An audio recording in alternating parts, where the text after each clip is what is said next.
Hello, you are listening to the Natural Healing Show for UK Health Radio.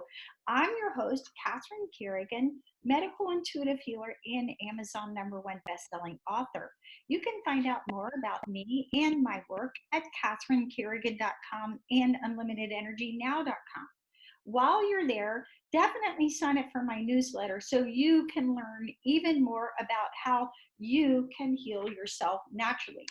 Now, our guest today is Lisa Cybaniak. Lisa Cybaniak is an NLP practitioner, the author of Survivor to Warrior, podcast host, and her podcast is Life Like You Mean It, and speaker. You can find out more about Lisa Cybaniak and her wonderful work at lifelikeyoumeanit.com. Welcome, Lisa Cybaniak. Thank you so much for having me, Catherine. I appreciate it. Now, Lisa, what exactly is NLP? So NLP stands for Neuro-Linguistic Programming, and it's actually a compilation of a lot of different types of techniques from various therapies like psychotherapy, hypnotherapy, cognitive behavioral therapy as well. So it's a lot of different techniques that have been proven to be really effective, including just the use of language and just regular dialogue that you would find in psychotherapy, for example, that is used to be able to tap into the unconscious and conscious minds, being able to look at what is perhaps causing a blockage for that particular person, usually in the form of some sort of belief system that they hold. Now, I know that you are the author of the book Survivor to Warrior. Will you share with our audience what is your book about and how did you come to write it? Yeah, so the book actually was about a 20-year process in the making. Not that I sat down to write it for 20 years, but my first idea for it was 20 years ago. And I am a survivor of 10 years of child abuse. So I got out of that situation when I was 12 years old. But part of the abuse was psychological abuse, where I was told every day that I was stupid, ugly, worthless, and useless. And so that became my truth, right? That became a hard instilled belief in me. And so I continued that mantra for another decade and a half after finding safety. And when I finally came to grips with the fact that things were not panning out in my life the way that I wanted them to, and that it was attributed back to that abuse, what I realized I had to do was to face fact and look at those beliefs that were there and challenge each of them.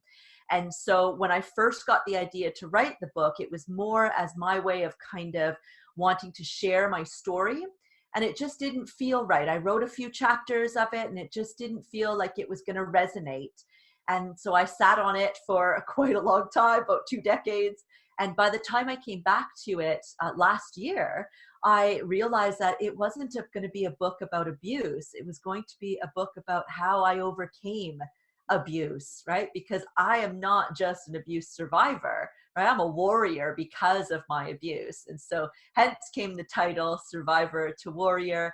And so it deals with a lot of the different strategies that I use to be able to flip my mindset, challenge those beliefs that I had one by one, and decide what kind of life I wanted to live, not under the shadow of what had happened to me. Yeah, now this is such a beautiful message, Lisa Cybaniak. And you were explaining to me that your book, Survivor to Warrior, doesn't include NLP, but it helped lead you to NLP. Yeah. Yeah, as I was writing the book, so I decided last summer, so that would have been 2018 to write it. And by the time I actually found my way to NLP, which was also in 2018, I had written almost all of the book. And I found my way to NLP because I was at a weekend-long coaching event, and somebody started talking about NLP there. So I was already doing all the work that I do now in terms of helping other people and speaking out against the stigma of abuse and things like that. But here people started talking about NLP, and all the things that they were using in their language was all about belief systems, and all the things that I knew true to my heart were the things that worked for me, that made the biggest difference of anything in getting me to the life that I have now. And I thought, well, the heck is this NLP business? So when I looked into it further, I realized, oh my gosh, this is like two peas in a pod over here. Like I cannot, overlook this. This is something that is going to be really impactful to my life. So the book, although it doesn't use specific NLP strategies, a lot of what I'm talking about shifting your mindset, happens to be under the same understanding as NLP, just not necessarily using the tactics from NLP. Right. Now, if someone were to be listening to this program and they have had a childhood of abuse and a childhood history of abuse, what would you say to them? What are some of the most important things that they need to know to get over that? So the first and foremost is your abuse is not about you. That was the biggest takeaway. And that is actually a core truth in NLP as well. And all of the belief work that you can look at is that everybody is doing what they are doing to get their own needs met, right? We all have a different view of the world. We all are reacting to the exact same experience. 5 people sitting there listening to this interview are all going to come away with 5 different takeaways, even though we're talking about the exact same thing. Their takeaway is going to be reflective of what their worldview looks like. And how you view the world is going to determine how you interact or respond to it, which is then your behavior. And that's the truth for your abuser as well. Anybody that's been in an abusive relationship, they're not doing it to you. They're doing it for themselves. And that's a big difference. That means that it is not because you are wearing something wrong, looking wrong, saying something wrong, doing wrong, anything about you. You, in fact, will not be able to change anything and change that outcome. You could be picked up and taken out of that and be replaced by somebody else, and the exact same thing will happen to them because it's not about you. And I know for me, the shame and the guilt that I had felt for so long for, falling victim to that kind of abuse. And I went through sexual, physical, and psychological. So to go through that gamut, that was a hard pill to swallow, thinking every day that I was the one responsible for that, right? That there was something wrong with me.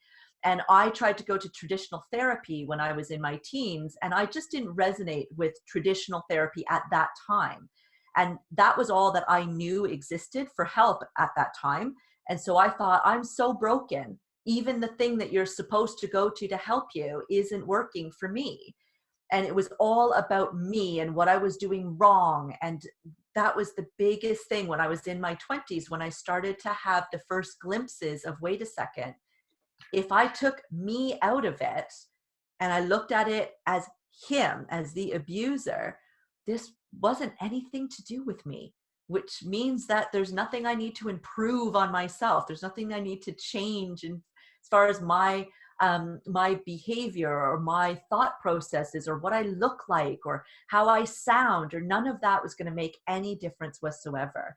There was no such thing as perfect, because he needed to get his needs met in this particular way. And it was going to happen whether I was there or not. That's a wonderful insight. And, in my work as a medical intuitive, I, I can tell whether or not someone has been abused and has a history of abuse by lots of things. One of the things is that abuse literally affects your energy field, so it can put holes in your aura, and these people then become highly sensitive. The other thing that I find is that you may have some soul agreements with your abuser. In a new book that I'm just finishing up, I tell a story about a client that I had who was always a very sensitive person. And when we looked at what the soul agreement she had between herself and her father who abused her, she was literally learning strength. So, I agree with you that your abuse is not your fault, but it can affect you on literally every level: physically, energetically, emotionally, mentally, and spiritually. And if you have had a history of abuse on any level, whether it's sexual abuse or emotional abuse or physical abuse, realize that that can affect your health and well-being on a super dramatic level. You can have depression, anxiety, post-traumatic stress disorder. So it's really worth healing from, right? Absolutely. Absolutely. Whether we want to admit it or not, you know, when I was in my 20s and I first started doing the work that I ended up creating, the person that I am today, I really had a lot of resistance towards it at first because I thought, I'm not the one at fault here. I didn't do anything wrong. I wasn't the one that made these decisions and did anything to me. He did this to me. Why am I the one that now has to work so hard to overcome this and be the person that I want to be? Until I finally just listened to my higher self say, but Lisa, you're the only one who can. You're the only one who can. So it doesn't matter. Get over the fact that it was because of the actions and words of somebody else that you're here. If you don't want to be here in this spot, you're the only one that can do the work to get you out. So you either love yourself and believe in yourself enough to do it, or you don't. And that's the hard truth. Right? And luckily I was able to say, okay, I do. I love that message. Love yourself enough to get well. Now, if you're listening to this broadcast and you're wondering whether or not you've experienced abuse, I'm going to refer you to our good friends, the search engines such as Google or whatever search engine you use, and look up the Wheel of Power and Control. And the Wheel of Power and Control identifies the different ways that people can abuse you. Certainly physical abuse or the threat of physical abuse is one of them. Using money, emotional abuse, verbal abuse, using the children, isolation. There's any number of ways that you can be abused. So when I have clients who have been abused or have a history of that, I refer them to the Wheel of Power and Control, which you can download on the internet, and take a look at that and take time to identify what kinds of abuse you have experienced, right?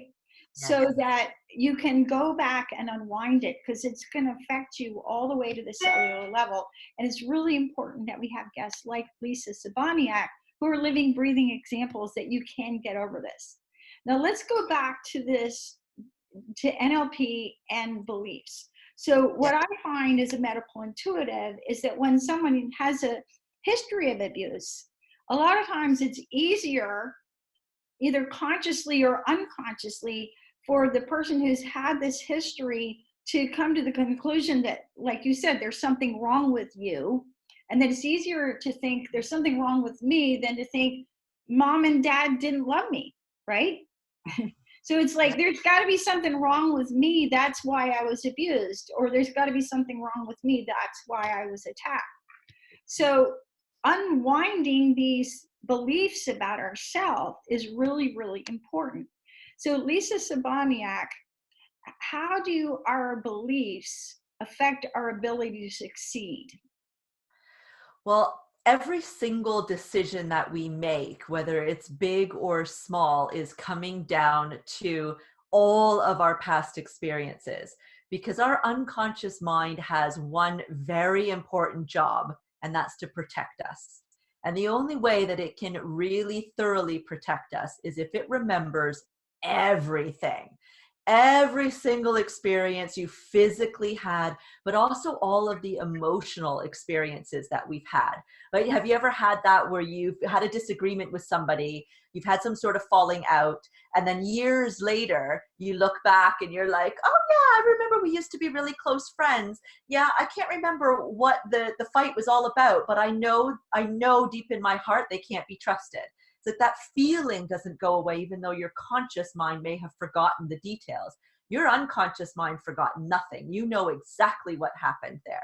You also remember every single decision you've ever made, the outcomes of those decisions, all of your values, right? All of these types of things go into feeding your belief system about yourself, your abilities and your capabilities, what you deserve in life, money, right? The world, just societal norms and what we believe about when we're supposed to get married and have kids and how big our house is supposed to be. All of that stuff influences every single decision that we make. So when we're talking about success and we feel like there's some sort of block there that's holding us back, we think, we're putting one foot in front of the other. We're setting all these goals. We're doing everything we possibly can to succeed at X, and it's just not happening. It's so easy for that to fit and fuel back in with this belief that I can't do it, or it's just not meant for me. I don't deserve it, because we're not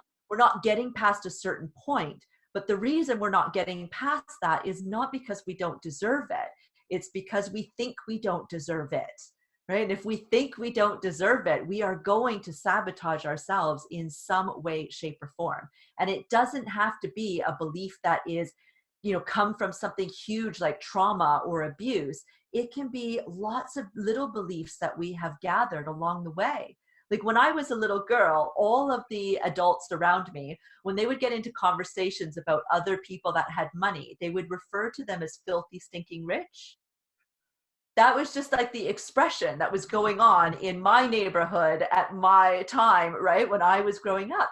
So I was only a little girl. A lot of our core beliefs are set by the time we're 7 years old. So say I was 7 years old, what would I have known about money at 7 years old, right? And yet I came out with this belief that if you have money, you've done something wrong. You've been bad. You are dirty in some way. Right? So how in the world would that affect my ability to be successful? Yes, I'm a hard worker. I've always had a job, and I always have enough to have food on my plate, right? A roof over my head and things like that.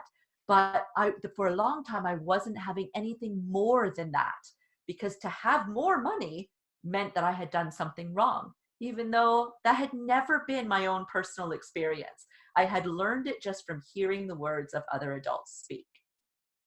Now, in my work as a medical intuitive, one of the things that I talk about is what controls what. So first of all, if I'm doing a medical intuitive reading, I'm going to read the physical body, what's going on in your physical, which you know what that is, your energy body, which includes your chakras, your acupuncture system, and your breath, your emotional body, which includes your feelings, your mind, which is what we're talking about here with NLP, and then what's going on at the soul, a soul reading.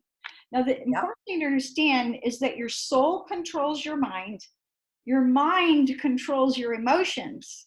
Yes. Emotions control your energy, and your physical body is controlled by your energy body. So our body, your body is literally your subconscious mind. And there's lots of scientific research. Candace Pert, the co-discoverer of endorphins, talks about, one of her famous sayings is, your body is your subconscious mind. She says, if you want to know what's going on in your subconscious mind, look down at your body, right?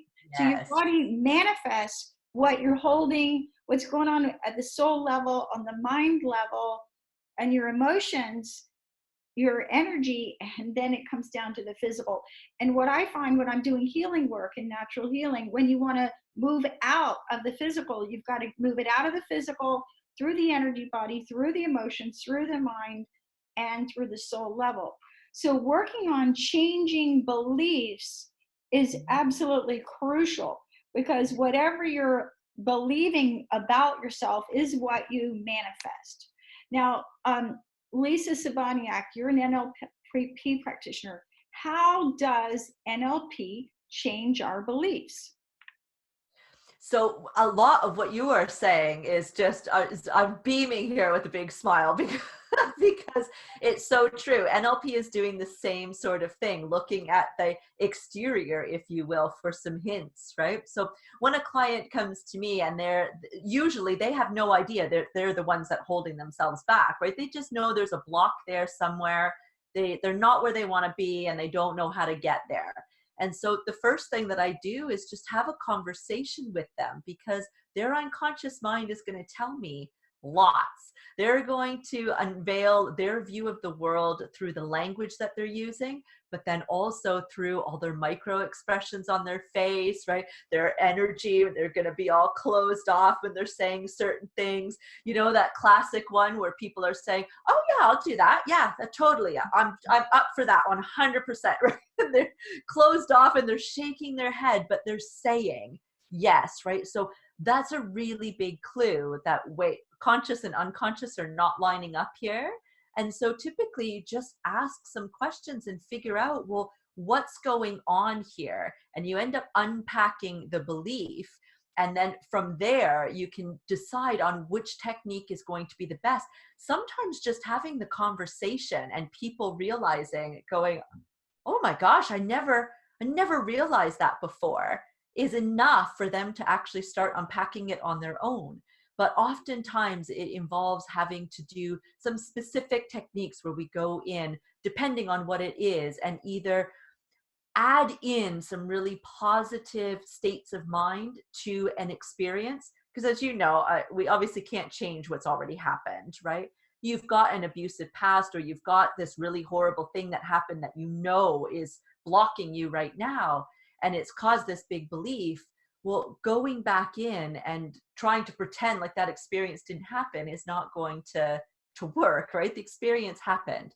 But to go in and actually put in place for your unconscious mind some positive feelings and positive states of mind, so that when your unconscious mind does recall that experience, as it will probably a million times in a day if it's a big one, right? It's also going to be reinforced with this positive state of mind and these positive feelings, so that it's not affecting you in as much of a negative way as what it was before. Right? But a lot of the challenge belief work that I do is actually separate from NLP. So I use the NLP work to go into the subconscious mind, the unconscious mind, and actually work at that level.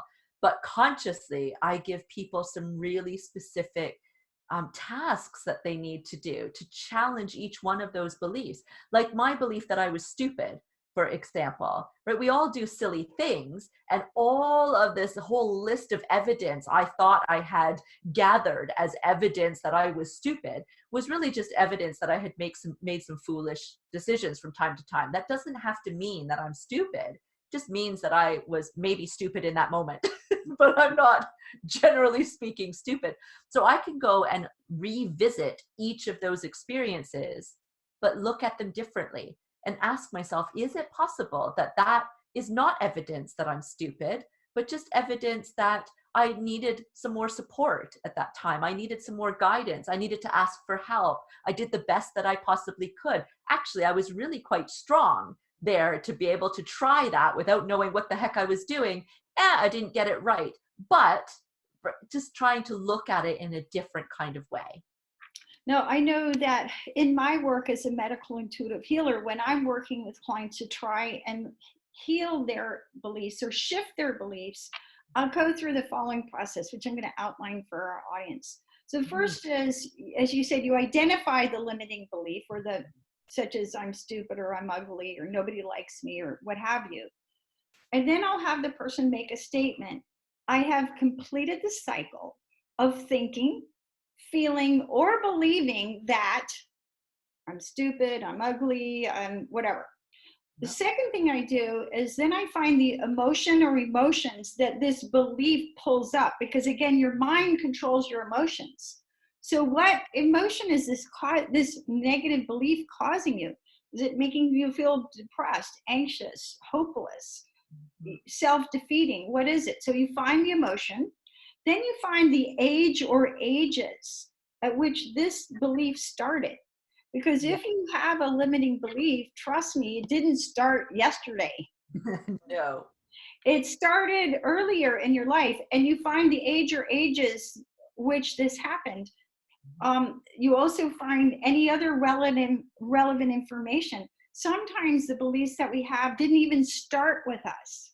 They could have started with your mother or your father or society or something that you learned in school, right?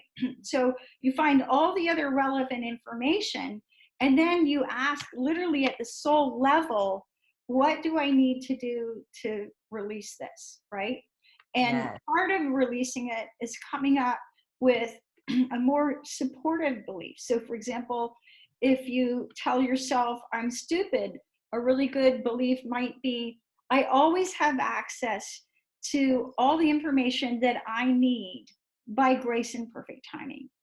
Or if you're telling yourself, I'm ugly, you may say, I radiate my inner beauty, right?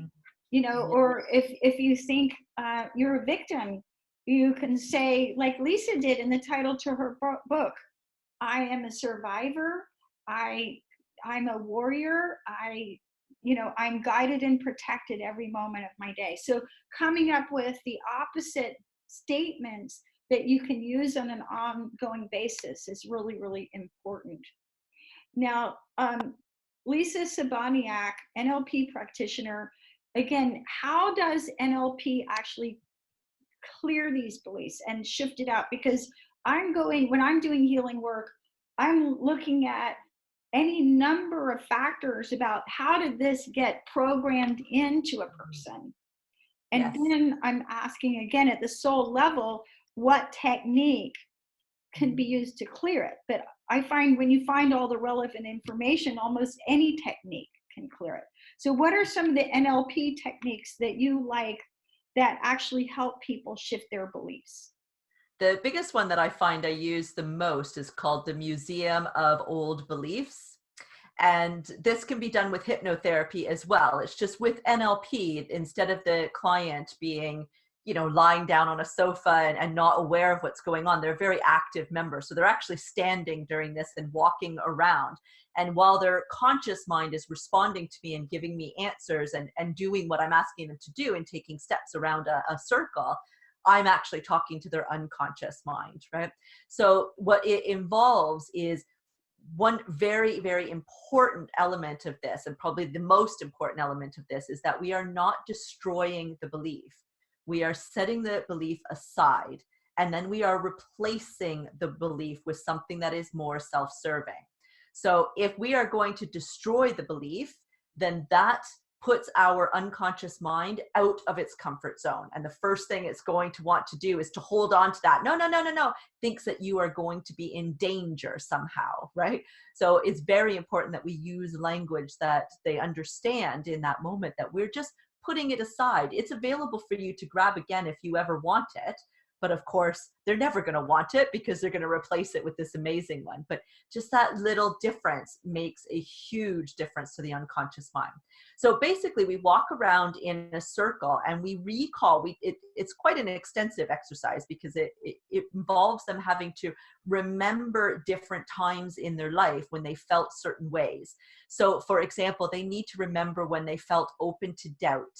So this needs to be something that is more kind of lighthearted, like the first time that your parents helped you with your homework and you realize that they don't actually know everything, like things like that, right? So we're not trying to recall something like I'm not safe, or, my parents don't have my back, or something like that. We're trying to find something that is a little bit more lighthearted. And so we recall that fully and completely, which means that the person has to really experience that all over again. They have to see what they're seeing, hear what they're hearing, and feel what they're feeling in that moment. And then we ask them for a word. So they give me a word that represents that. And that is the word that's going to anchor that state of mind the next time that we go and do this exercise. So they do several of these all around in a circle, and it's all related to, these kind of whimsical moments when you realize that life isn't necessarily what you thought. You giggle at yourself for the belief that you had about Santa Claus, for example, or that the world was flat, or, things like that. And then we start to visualize what our museum is looking like, where the belief is going to be placed. And then we start looking at times that you really felt like you trusted in a higher power, or whether that higher power was within yourself or somewhere else, right? And we recall, all of this is recalling in the same way, what you're seeing, what you're feeling, and what you are hearing, including what you say to yourself. And then we go all the way around to the final one being something that is unshakably true, something that nobody is ever going to be able to convince you otherwise, like your name or your date of birth, whatever, the color of your hair, it doesn't matter, right? What your address, whatever, something that's unshakable. And once we've got words for all of these things, your unconscious has spoken through all of this, we run through the exercise again, but now we've got that belief that we would like to tuck away somewhere and replace in mind. So we take that belief that I can't do it, or I'm not good enough, or I don't deserve it, and we walk back to that time of doubt, and we remember what it was like to realize that mom and dad don't know everything, and haha, that was funny, and bring that state of mind into play and kind of superimpose it on top of that belief, so that now your unconscious is looking at that belief in the same sort of way as, oh, is this necessarily true? Is it possible this isn't true? And we start walking through everything again, right? So we put the belief away in wherever the museum was, and then we step into that time of trust where we really truly trusted in either ourselves or a higher power, and that's where we decide what our new belief is going to be. And so we say it out loud, and we carry that new belief around through the rest of the exercise. So the exercise in total takes a good 20 minutes, if not 30 minutes. It's one of the longer NLP exercises. Some of them are only a few minutes, but this one is really in depth because we really have to go through the layers of the unconscious mind there. So in the end, we're looking for, every time we finish anything with NLP, we're looking for them to look at a time in the future where they might experience this belief popping up. And if we're talking about a big belief, like I don't deserve better, they don't have to come up with a very specific future encounter. They know that this is something that they encounter every single day. So they just have to think of a future time and then tell me if they're feeling any differently about it. And most times they can't put it to words. They don't really understand what's different, but it's very different. Right? It's called future pacing, where we're basically getting the unconscious mind to say, is it stuck in there? Did we get it? Right? So it's a really beautiful one. For some reason, it's one that I really resonate with. And so I end up finding that a lot of others that resonate with me end up resonating with it. Yes. Now, in NLP, I know that one of the hallmarks of NLP is eye directions and moving your eyes in different directions. So for our audience, Lisa Cybaniak, can you explain, when we look up, what part of our brain are we accessing, down, right, left, etc.? Can you explain that for our folks? Yes. So when we're looking up, generally speaking, we're visualizing something. So it depends on if you're looking to the right or looking to the left. And there is a general concept, but as a practitioner, you always kind of gauge your client. So looking in one direction means you're recalling something visual. So if I was to ask you, what color is your front door, Catherine? Right? If you look up and to the right, then to the right is your recall center, right? If you look up to your left, then your left is your recall center. The opposite side would be when you are thinking about something. What would a pink elephant sitting on your sofa look like, Catherine? Right? that type of thing where it's like, whoa, let me think about that. So you're looking up to visualize, and then you're looking to the left or to the right, depending, not because you're remembering you've ever had a pink elephant on your sofa, but because you're actually trying to visualize something new, right? Looking to the side at like ear level is auditory. And it's the same sort of way. One way you're either recalling, and the other way you are constructing. So you're thinking about what that would sound like. And then when you're looking down, it's kinesthetic, so how you're feeling. So looking down in one direction would be recalling a feeling that you have, and then looking in the other direction would be creating a feeling. So oftentimes if you're talking with somebody and you're like, how does that make you feel, that person saying that, they look down and to the right, then that is their kinesthetic feeling location. But it's just as common for somebody to look down to the left. So everybody, it's important to tweak for each person. Right. Now, how does NLP use these eye directions in order to help us change our beliefs? So we have a couple of different exercises which are quite cool. So one is basically a behavior generator where I would walk you through. You would have to obviously let me know what the behavior is that you would want to change and what you would rather do instead, right? So it could be something as simple as, I really want to work out more and be better to my body, but I also like to sleep. So I'd rather lie in bed.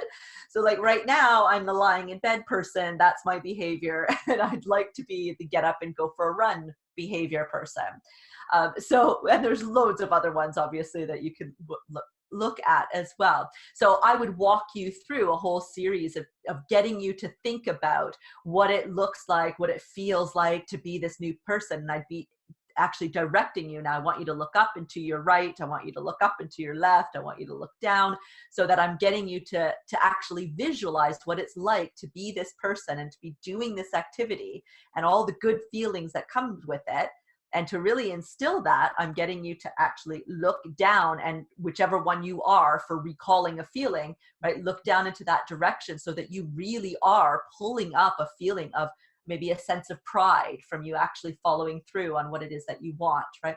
The visual, recalling the last time that you went for a run and it was a good experience or something along those lines. But there's also some really great work that we can do where the client doesn't actually have that much to do. They literally sit there and watch my hand as I move my hand up and down and whatnot. And I'm very aware of what it is that they would like to change, but they don't really have to think of anything except for to project what it is onto my hand and keep that very specific and pinpoint. And then I work with moving my hand so that they are going back and forth without even realizing it through their visual, right? They're creating something new, recalling it, creating something new, recalling it, and bringing it down to what it feels like, right? Back and forth, and doing that over and over again until you unconsciously have actually unwired this negative belief that you had. It's really fascinating. Yeah, I agree. And you brought up something there that a lot of us have, which is what I call in my work, my medical intuitive healing work, psychological reversal, which is when one part of your brain wants one thing and another part of your brain wants something else. It's like, I want to be thinner, but I want to eat gummy bears. Exactly. And I want to be fit, but I really don't want to get out of bed at 5 a.m. We can all relate to that, right? So Yeah. what I would do is, identify the psychological reversal. And I think if you are listening, and again, if there's a goal that you have and you realize, well, part of my brain wants one thing and part of my brain wants the other thing, the first thing is to just realize that. Then you find the emotion or emotions that psychological reversal is bringing up, and you find the acupuncture meridians that's being affected, and you clear it in the meridian level through the acupuncture meridians. That's awesome. We have a NLP technique for that as well, where you can, it's going to sound like it's crazy, but in the actual session, it's amazing. But where you take each, I mean, we all do it, doesn't it? On this side, I want this, and on this side, I want this. And so you literally place that one side. I'd like to run into this hand, and you have a conversation with that. It's a guided conversation where I ask some different questions, right? You come up with the answers for that. And then, okay, let's put that aside for a second. Let's go over here where I want to sleep, and let's ask some questions over here. And then you end up realizing, without forcing it at all, you end up realizing that somewhere deep in there, there's the same result that both sides of you are looking for. Right? I actually did this exact activity when I was training to be an NLP practitioner. It just came out of nowhere, and it was actually running versus my time in bed that I coveted. And my realization was that the time in bed side of me was not because I was lazy. It was because I was so busy. And that side of my brain thought that having some more downtime for me, relaxing, was just as important. And I needed that. And that side of me was fighting hard against getting out of bed and going for the run. And this side of me was absolutely adamant that, yes, I'm busy, but I'm not busy with physical activity. So for me to be healthy, I need to be physically active, and running does that. And for me to realize, right, on a conscious level, never mind an unconscious level, that they're actually two sides to the same coin and want the same result, you can then start working with both sides to see, is there a compromise that we can reach here? Does it have to be one or the other? Or is there something that we can do so that we can have both of them, knowing that it's not about being lazy and being active? It's actually your brain's, for me, my brain thinking that that laziness that I was judging before is actually its own form of self-care, right? And so it was just as important. And so every time I was getting out of bed to go for that run, there'd be a part of me feeling very proud of myself, but a whole nother part that I wasn't even aware of that was disappointed in myself for not taking time for me for self-care. right? Wow. Lisa Cybaniak, I just love that story that you just told, because, we do have all these different aspects of ourselves. And I find that the more that you can be aware of the different aspects of yourself and nurture all parts of yourself, the healthier and happier you will be. Even in the example that I gave, I want to be thinner and I want to eat gummy bears. Well, maybe your inner child needs to be nurtured, right? Our Yes. inner child is the one that needs teddy bears and needs fun foods. So, Yep. but if you can find a way to feed your inner child and to nurture your inner child that doesn't involve like whipped cream and donuts. Although a little Aw, bit of that that doesn't is sound may as not fun.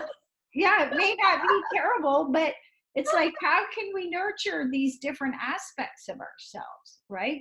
Absolutely. I think we're far too quick to judge in today's society and assume that we are doing things because we're lazy or, because we just can't be bothered, when really there's a reason why we do everything. And yeah, there are the chance that we are going to find that there are some things that we just can't be bothered with doing. But for the most part, that's not what's driving us to go against what we think we want. It is our unconscious mind trying to protect us, right? Our higher self trying to show us that there's multiple ways of actually getting that fulfillment or getting that sense of wellness or whatever it is that we're talking about.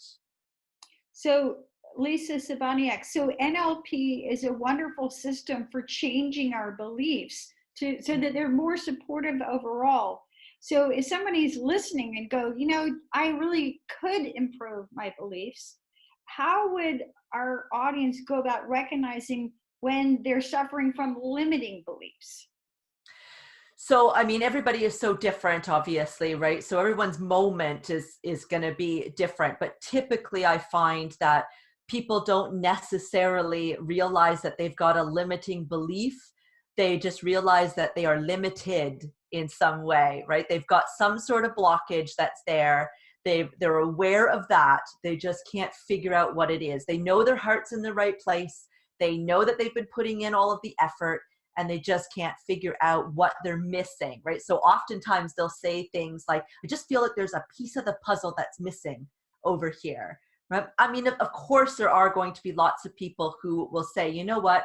I do realize that as soon as I'm faced with a challenge or something new, I'm pushed out of my comfort zone, I don't know how to do something, the first thing that I do is a negative mantra, right? I'm telling myself I'm too stupid for this, I don't deserve this, and I'm starting to think, there might be something to this here that might be holding me back. But most of us don't realize that 70% of our inner dialogue is negative. Of all the thoughts we have, 70% of them are negative. So if we were all aware that we were having these negative thoughts and they were impacting us, I mean, we wouldn't have this problem because everybody would be doing something to fix this, right? So this is just something we're used to. We don't realize it has the impact. So usually it's I'm not where I want to be and I'm really frustrated with it and I don't know how to get there. I need some help to get there, right? And they have no idea that it's this belief that's holding them back. Yeah, I think I agree with everything you said. And another way to identify your limiting beliefs is to maybe just get out a journal and write down, what do you believe about yourself? Because Yes. it's the beliefs that you hold about yourself that are the most important. So Yes. when you realize that you're beautiful, you're powerful, that you are a soul, that you have a purpose in life, even if you haven't discovered it yet, then again, that's what you're going to be expressing in life, right? Yes. So write I down think, what you believe about yourself. yes, I think that, a lot of people, because I know when I was first looking at my beliefs, I was like, I don't know, I believe the sun is in the sky. Like, what? I don't know, what do I believe? Right? But when somebody started challenging me and saying, okay, Lisa, how do you behave when somebody gives you a compliment? Right? What's your first thought? Do you be like, oh, shut up? Or, or are you, thank you, that's really kind of you to say? Or are you the first one to be like, oh, I got it on sale? Do you know what I mean? Are you able to accept that compliment and just say thank you very much and give a compliment back perhaps? Or are you the first one to try to poo-poo it, give some excuse for, why you happen to have good hair that day or so, right? What's going on there? That's a really great thing. Everybody can easily do, right? Think of the last time somebody gave you a compliment. How does it make you feel right now in this moment to think about that compliment? Then start writing down, well, what is it that's driving you to feel that way? And the belief will start to pop up, right? I can't possibly look good in this outfit because I'm too ugly, or I didn't spend enough money. Some people, the belief is not really necessarily about them, but that, oh, to look good, you have to spend loads and loads of money. And I legitimately got this on sale, so it can't look that great, but who knows, right? But for some people that struggle and have a block there with what the belief is, start looking at your interactions, right? Have a little pen and paper with you throughout your day, because we have like thousands and thousands of thoughts in the day. But pay attention to the ones where, your boss comes up and says, oh, Catherine, I'd like you to try this new thing over here, or I want you to lead this team, or I want you to, what is the first thought that comes into your head, right? Whether it's a feeling or an actual thought, it's those times that really show you what those beliefs are, right? If you're like, oh, I've never done that before, but yeah, I can do that. Or are you like, oh my God, I've never done that before. Why did he pick me? I can't do, right? It's really revealing. You've been listening to Lisa Cybaniak. Lisa Cybaniak is an NLP practitioner, author, podcast host, and speaker. You can find out more about Lisa Cybaniak at her website, Like You Mean It. This is Catherine Carrigan, medical intuitive healer and Amazon #1 best-selling author. You can find out more about me and my work at catherinecarrigan.com and unlimitedenergynow.com. While you're there, definitely sign up for my newsletter so you can learn how to heal yourself naturally. And remember that whatever beliefs you hold about yourself, you can change them to be more supportive of you so that you can experience natural healing naturally. Thank you so much for listening, and we'll see you next time.